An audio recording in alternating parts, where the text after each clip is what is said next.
very day, it's going to begin all forms of violence, be it sexual abuse, and of course, the physical abuse itself.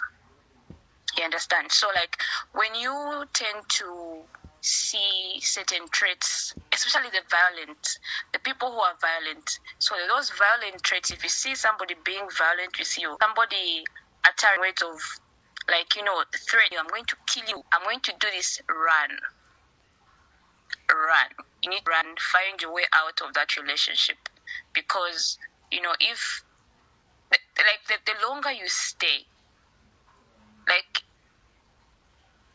more like you're encouraging that person to, be physical with you all the time, abuse you. Because, like, gender-based violence goes a long way. It goes deeper than that, because it can also cause mental issues.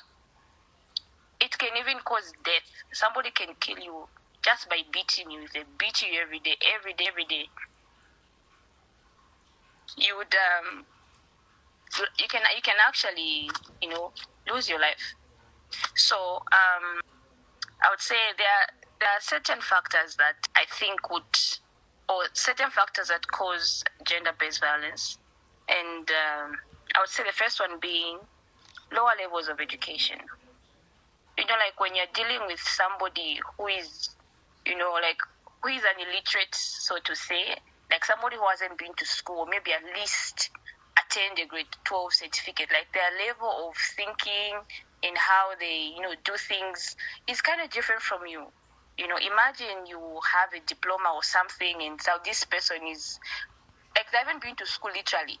Maybe they ended more grade 5 or something. So, like, their way of thinking and how they perceive certain issues is kind of different from you. So, like, in most instances, you will not understand each other, and I think that would, like, resort to violence, where you're not able to get your friend very well. And also, the second point being witnessing family violence. Yes. So, like, if you grow up in a home where people are always fighting, people are always arguing, like, there's no peace, so to say, I think you also resort to, being that type of person, because you actually feel that's the normal thing to do, violence, like fighting. And so, our next point would be antisocial personality disorder. Like, other people are very antisocial, and I would say they don't really talk much, and they keep most things to themselves. So you would find a situation where this person is building up a lot of hate for you, or they're just angry about something that they can't really voice out, especially the men. Men do not like to talk. I think the men here can agree with me. Men do not like to talk about things. Most of the time, they'll say, I'm a man, I'll figure it out. So, like, if you keep bottling these things up all the time, one day you will explode and you end up killing somebody's child, because, like, you can't take it anymore. So, and also our next point will be harmful use of alcohol. Alcohol abuse, and yes, it's one leading factor of gender-based violence, because when you take in alcohol, you're intoxicated, you don't tend to, like, think properly. And I've actually seen firsthand people who, like, drink alcohol and, like, drunk to a point where they're wasted. Most of them resort to violence. They'll be hitting each other with bottles, doing this and that. This man goes out to drink with his friends. He comes back home, starts beating the wife. So, the other point is community norms that privilege or ascribe higher status to men and lower status to women. This one is true. I would say in a traditional setup, men are more like worshipped, like they are gods and everything. Whatever a man does, traditionally, is right. Just like they would say, "Ati ule wa mama unasuononga nyumba." That's a very wrong statement. Why? Why? I think certain traditions just, favor men more than women. And just like it was in the olden days where they would say a woman's place is in the kitchen and a boy child must go to school and learn. The girl child must remain at home with the mother to learn how to cook, to learn how to sweep or do all sorts of things in readiness for marriage. And this is what also causes gender-based violence, because women are made to feel inferior. I hope I'm communicating. And also the other point is low levels of women's access to paid employment.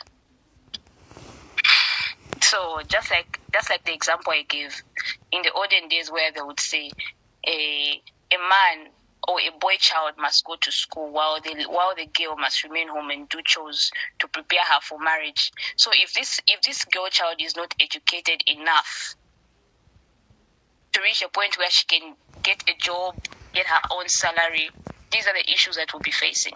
Because obviously this person is going to endure the violence that is being given to her by be it the husband or boyfriend or whatever, because that man is the one providing for her and she's got nowhere to go. So she just say, even if he beats me, at least he buys me food, he buys me what, which is wrong, and this is why people die. So gender-based violence also has health consequences. It has health consequences, like the first one being fatal outcomes like homicide or suicide. In the course of you trying to be violent towards your friend, you will find that you kill somebody. Or it can be a situation where this person has gotten tired of being on the receiving end of the violence and they just can't take it anymore, and the only thing that they resort to doing is suicide. They kill themselves, which is bad. And also gender-based violence may lead to injuries, some of which you cannot reverse. So you find this man hits this woman so badly to a point where maybe she becomes disabled, maybe she loses an eye, Yes, she loses an eye or something, and some of the damages that these forms of violence causes are irreversible. The other point should be that gender-based violence can lead to unwanted or unintended pregnancies or induced abortions. So, just like I stated in my preamble, gender-based violence cannot only be on the physical attribute. It's not only on the physical attributes, but even sexual.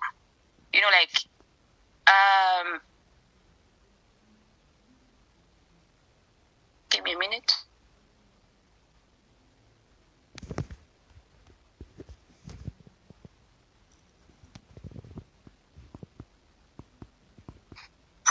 So sorry.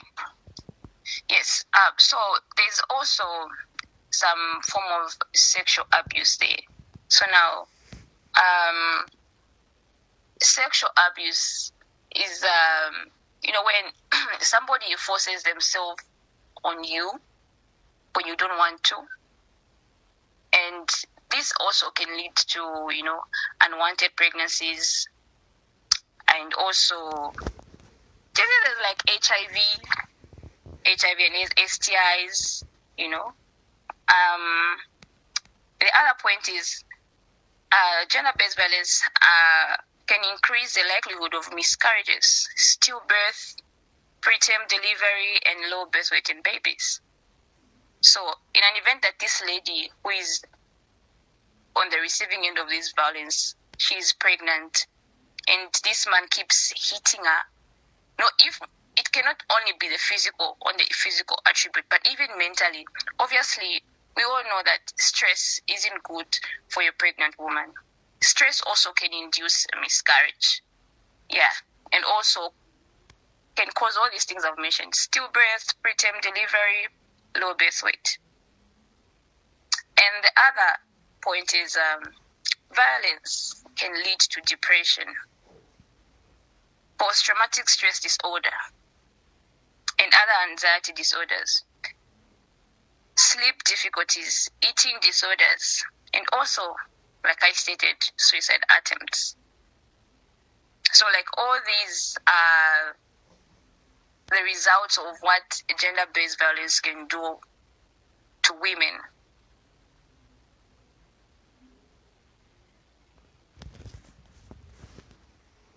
So sexual violence, particularly during childhood, can lead to increased sexual violence, particularly during childhood, can lead to increased smoking, substance abuse, and the risk of sexual behaviors. It is also associated with perpetration of violence for males and being a victim of violence for females. So in an event that this child is being abused when they are still young, like it can cause several mental issues, low self-esteem. It can lead to very, very bad behaviors. Just like I said, on the male part, it can lead to them being violent, and on the females, they'll be on the receiving end of this violence. So, gender-based violence also has an impact on children. So children who grow up in families where there is violence may suffer a range of behavioral and emotional disturbances. And this is very true. Imagine every day you're seeing your mother being beaten up by your father. They're fighting on a daily basis. Definitely you're not going to be a happy child. It is going to disturb you. Some, just like I stated earlier, you have PTSD. Like even if you grow up and be an adult, you're 30 years old, 35, 40 years old, some of the things don't go. They still live with you for a very, very long time, which is bad. So I think these are the few points I have on gender-based violence, and I think these are the few ideas that I have, and these are my thoughts and what I think. So I'm going to hand over the floor to my co-host, Dr. Ndengi, and he will take it up from here. Thank you very much.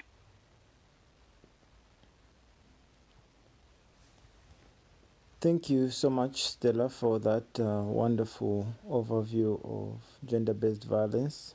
It's quite interesting to see the various dynamics of what it can do to a person, leading them to have, physical harm, mental disorders like depression, suicide, and just some of the things that may lead to that disparity in socioeconomic upbringing. Let's say where you mentioned where men sometimes are privileged in society, where they can do everything they want, but with women, you need to be faithful to this man and you just have to submit.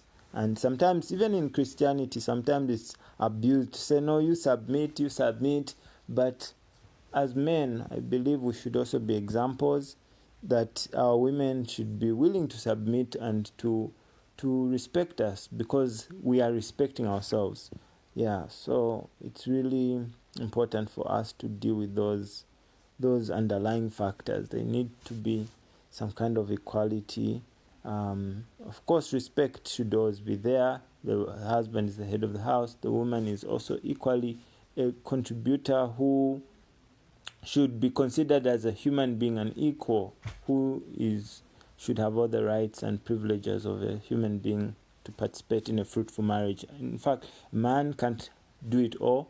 It's a tango. It's a work of two people working together to raise a family. So we hope that these acts of gender-based violence will begin to reduce, even as we have learned some of the underlying factors. And I think it's true what you mentioned, say when a child grows up in a home where there's violence and it's always fighting with the parents, they'll think it's normal.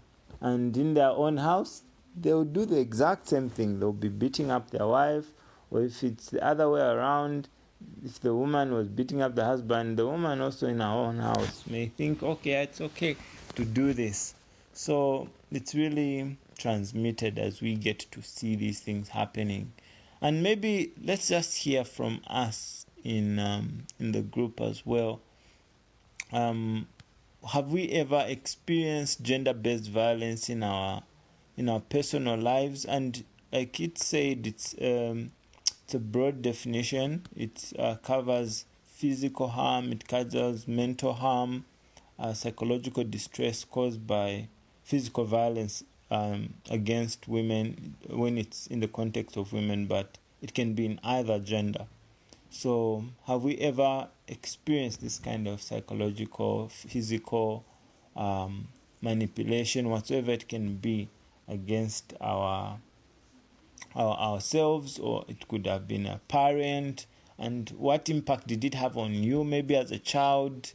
And what's your hope for Zambia and for the world in terms of how we can tackle this issue, how we can deal with the imbalance of the male gender, maybe, and also women empowerment. That's why I think you get to see a lot of women empowerment programs, because like you said, when a woman is just bound to her husband, she's not able to go to work, even if she's suffering, she'll be like, just for the sake of my children, where will I go if I don't stay with this man even though he's beating me up? And that's how people have died.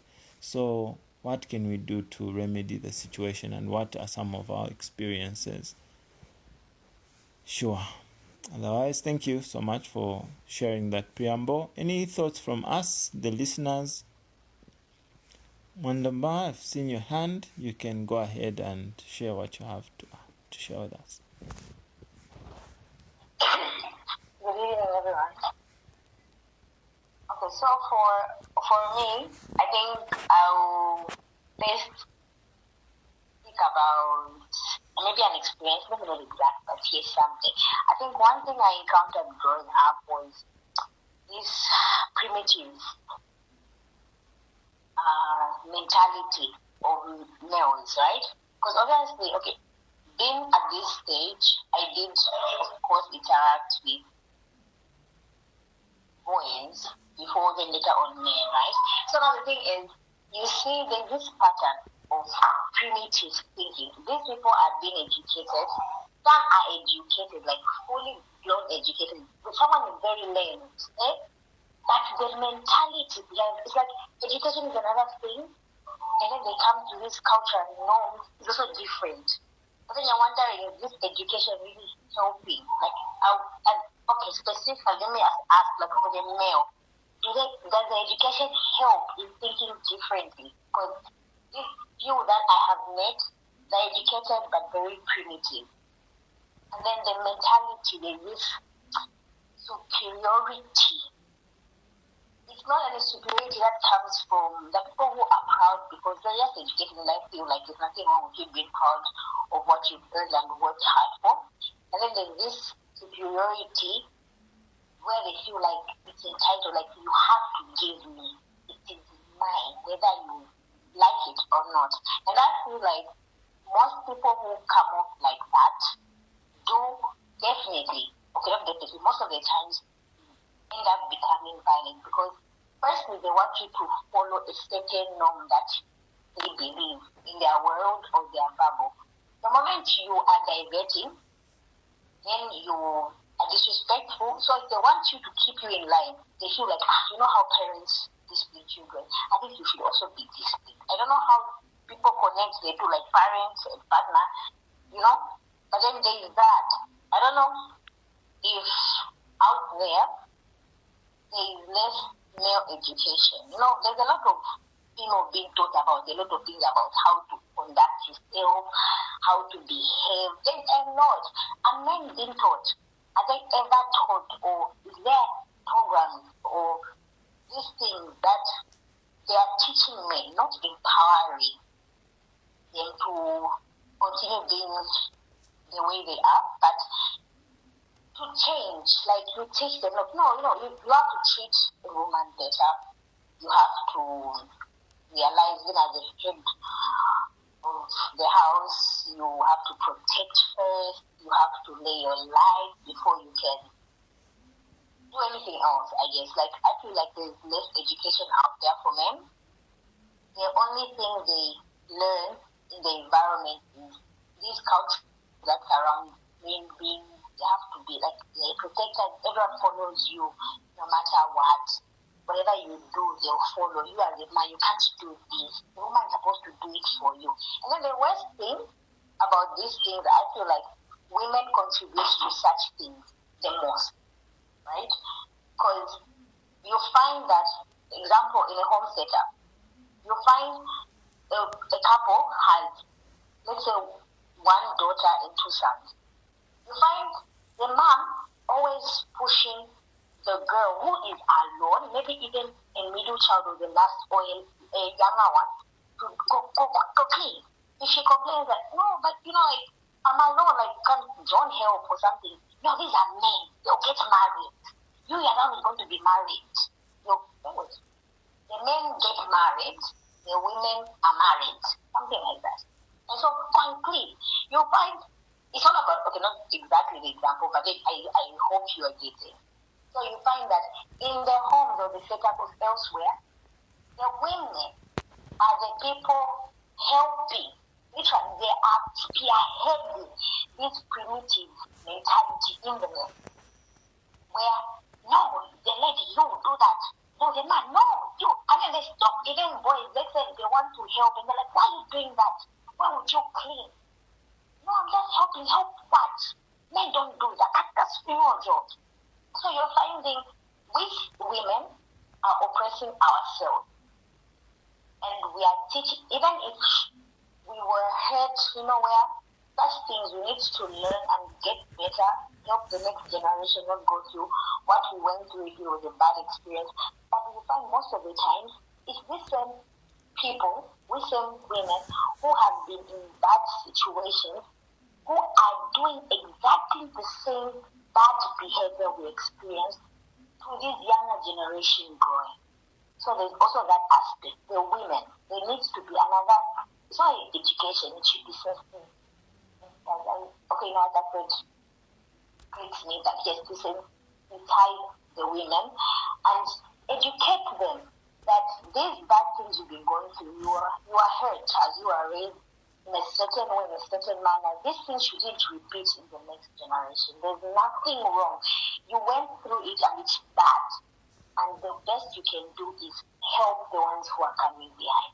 There also needs to be some education for the women in that aspect. And then for the men, I feel like, as I said, there should be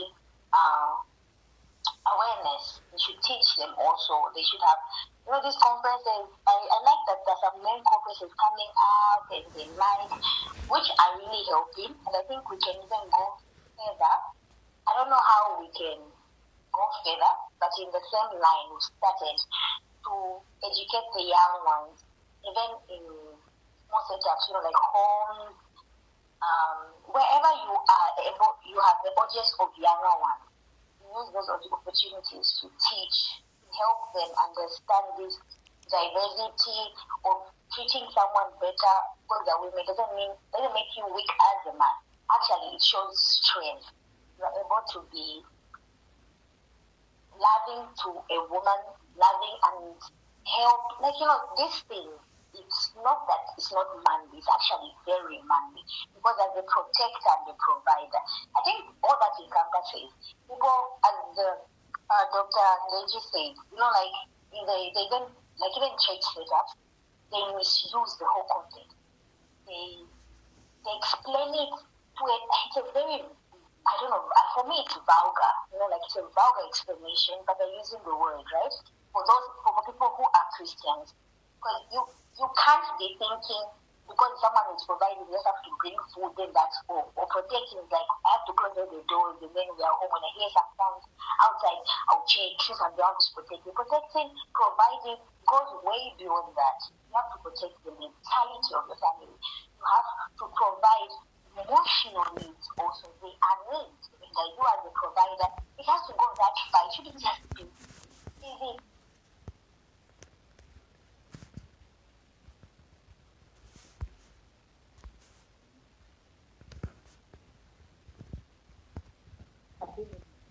So much of it. And I feel we women are getting it twisted. Let me elaborate that. Why I feel they getting twisted is empowerment is good because as we said before, women, even the gender-based violence, mostly it's women, right? But the thing comes in is when women are being empowered, the men are being left behind. I'm not talking about gender. I think the whole world, there are a lot of places that haven't yet had women empowered. There's a lot of blanks when it comes to women empowerment. I just feel like where the women is being empowered so much, the boy child shouldn't be left behind. Because this is also going to end up creating a gap. It's like you're raising this woman to be powerful, to be independent. But the men are still being taught the same old thing, where, no, you are the provider. He comes and meets this strong woman. She's so strong, he meets her, he doesn't know what to do. He doesn't even understand whether, are we both men? What is happening? Or maybe should I tend to become a female? Because this one is very strong. I think me, I'm like a lady. If I tell you, like, no, I think I can't do that. That one is very strong for me. They are not being educated. Also, they need to be educated to deal with what's being there. With this new woman who is being educated, this woman who is being empowered, who is being taught to be independent, stand for herself. This new thing needs to teach these men, like, no, women can also speak. When they talk, when they come independent, if she's providing for herself, it doesn't mean she says she's a man. No. She just has to provide. She definitely, some are they're the only children of their mothers and fathers, and she's female. She has to provide somewhere because that's the only child they have. There's all these aspects. They need to be taught, like, we're not competing. She doesn't want to be a man. She's a woman who's just working or who's just independent. There's nothing wrong with that. And also, you can still exist as a man and still provide for this independent woman. If you want, you have to reach a point where you're like, no, I have to provide. And she's like, okay, cool, no problem. Or she's like, no, let's share. You should be able to be okay with that. It does not take your role. So I feel like there's also the education in those lines. Pretty much. Thank you. Thank you so much, Mandama, for those wonderful points. I've seen your hand, Roger. So just to echo what you've said, yeah, it's really important that there is education for males and just like you have, and also improved methods of education for women so that they don't just continue that pathway of making women just feel they should be just doing the chores and nothing else, just listen to the men. Yeah, there should be that improved curriculum. I don't know if we'll have any curriculum. Anyway, I guess there are these NGOs who's talking about women's rights, empowerment, activism. So maybe that's why the curriculum might be adjusted. But I think it comes down, like you said, to the homes where people come from, to the culture.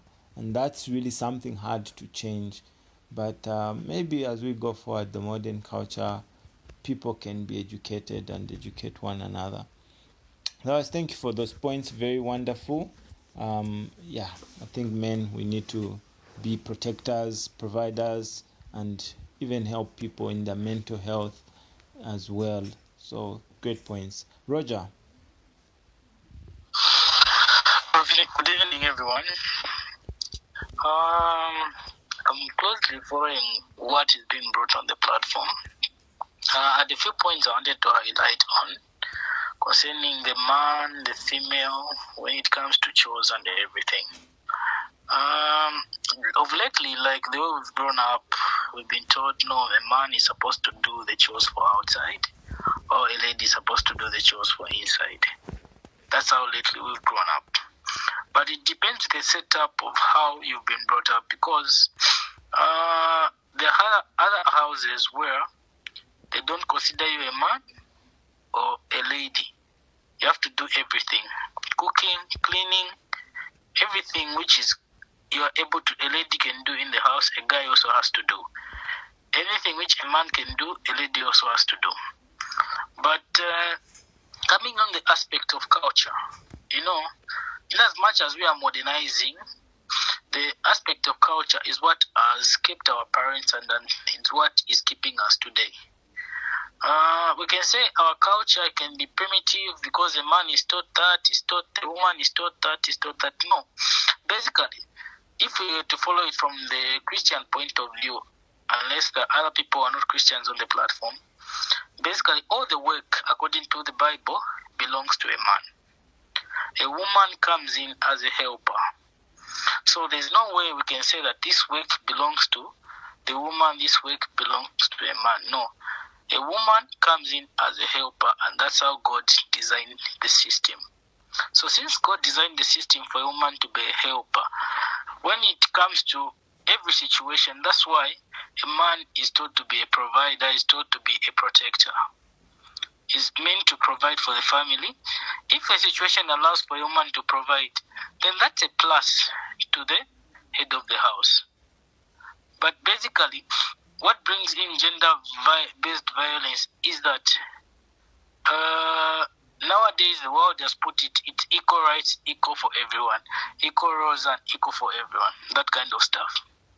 But the reality on the ground is that they can never be equal.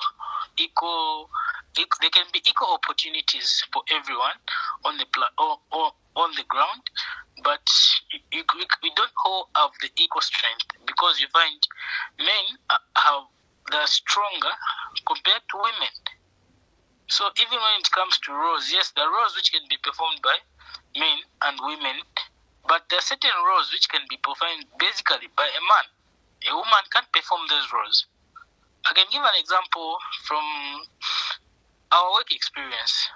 We find that we are in the field, we have some work which can be done, which is supposed to be done by both male and female. But it will reach a point where the woman will get tired, but as men, we have to stand up and push the things forward. You get it?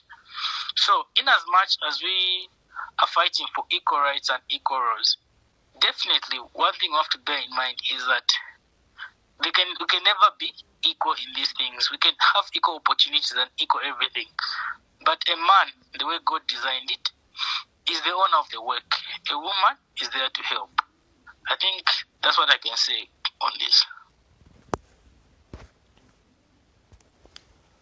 Okay, interesting thoughts there on how the equality dynamics can change depending on the situation. Yeah, I do agree with you as well to at some extent, where you've said certain responsibilities are better executed by men than women. Maybe let's say if it's physical work, yeah, like you put it, say maybe sometimes some outdoor work, cutting trees, slashing, sometimes those kinds of work which are a bit more require a lot of physique, men sometimes tend to do them more easily, and women sometimes those chores in the house are the ones which they may take, and though they can be done by both genders too. And I think it's also important because you find that there are times when young men are bachelors, they can't cook for themselves, have to wait to get married, but I myself, fortunately, I was taught by my sister how to cook. So I cook myself my food, very nice food, and I found it to be very nice to actually be able to cook a nice meal for myself. I'm able to cook a nice meal for my girlfriend. I'm able to do certain things which have also empowered me. So we shouldn't shy away from being able to do some of these tasks as men. It will really help us. And women as well, yeah, be able to shy away from certain tasks. Of course, there's a limitation, but we can also do certain things. We can drive, we can help out in certain things. like even if you just look at your family dynamics, there are certain things which maybe the man tends to do sometimes more often. Maybe if it's fixing the car, if it's doing electrical work, there are those tasks which seem to require a lot of male input. But it's important that women also take an interest in the male aspects, because sometimes you may find your husband is not around, he's traveled, so you find it to adapt. So I think either way, there should be an interest in these roles, because they will mutually benefit everyone at the end of the day. Yeah. Otherwise, thank you for the thoughts, Roger. Very, very good points you brought across.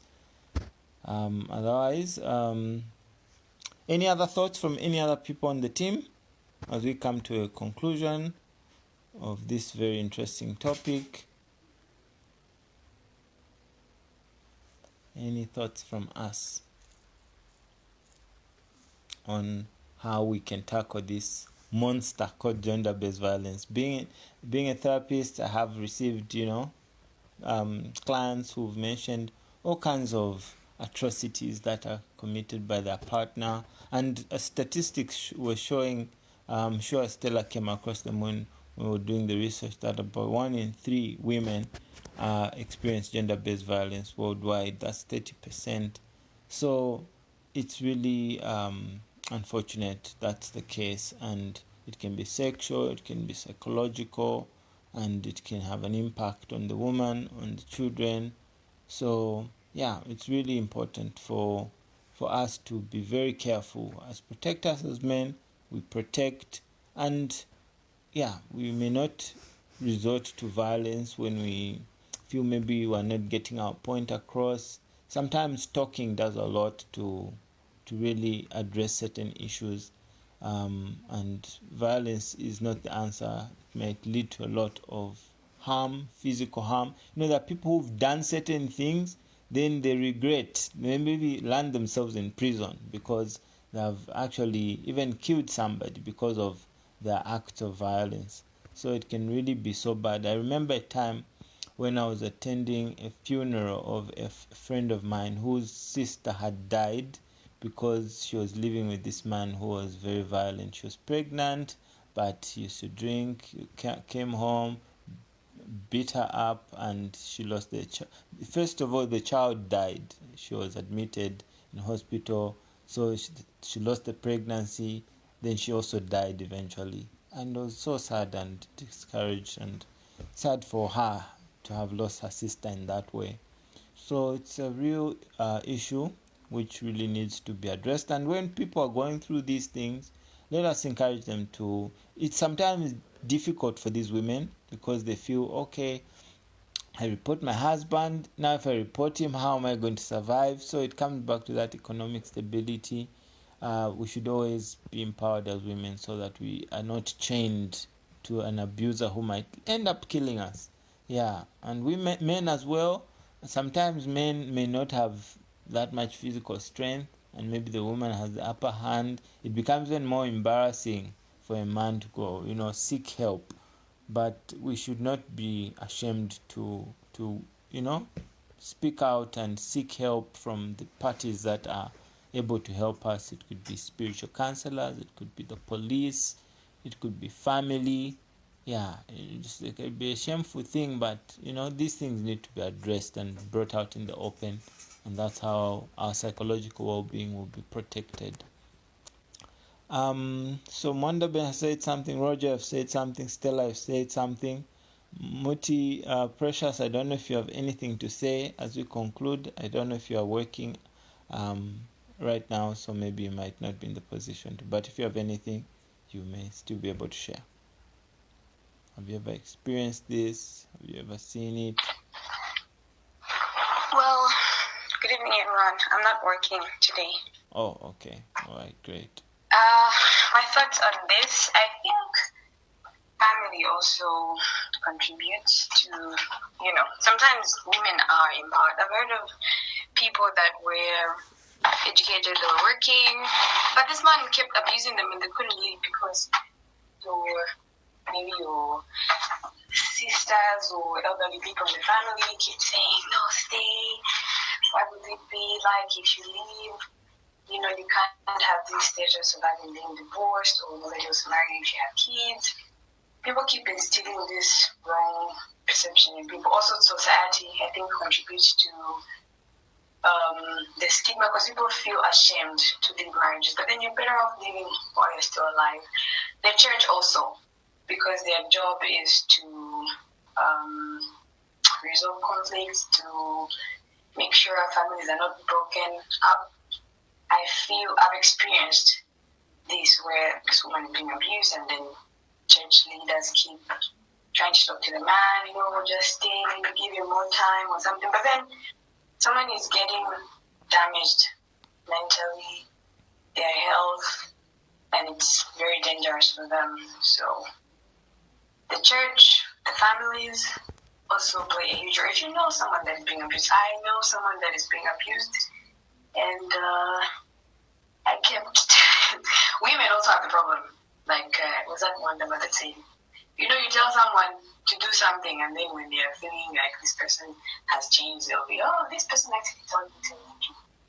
And now you look like you're the bad one. So I think families would be very helpful, society, and the church at large.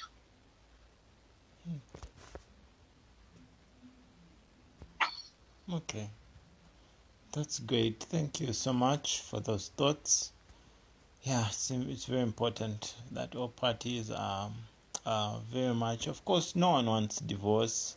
We were talking about divorce one of these other weeks back and how it can have such great consequences on people's mental health.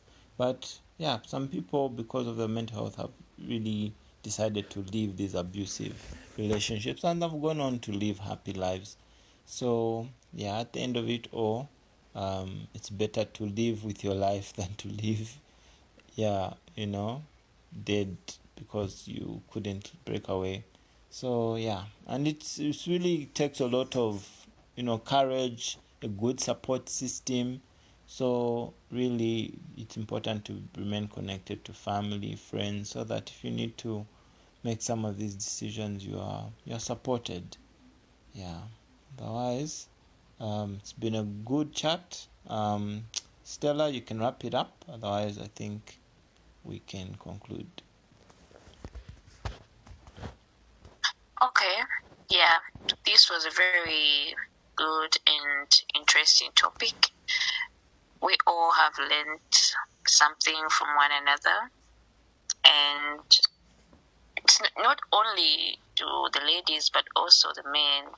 Obviously, but I think there is a small percentage of men who actually go through these issues where their wives are beating them up, and most of them can't come out because they're embarrassed. So yeah, so it goes both ways. And all in all, what I can say, I would actually say our take home point should be, whenever you notice any form of violence, run, leave that relationship. No matter how much you've invested, your feelings, money, whatever it is, just leave. Because it is better, just like what Dr. Nengi said, it's better to live in one piece and like dying or losing your life in the process, or in the name of love. Oh, I love him, I love her. No. Once you see any form of violence, somebody is verbally abusing you, physically, just leave.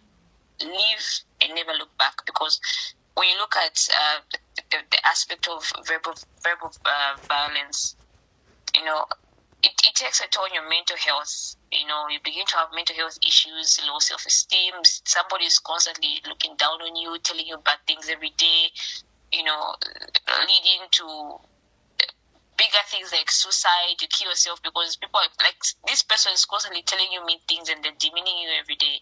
So anytime you notice any red flag, any violence, leave.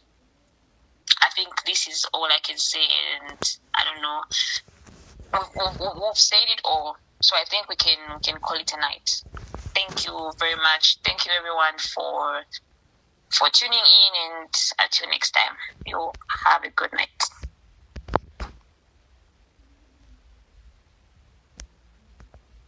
Thank you. Good night.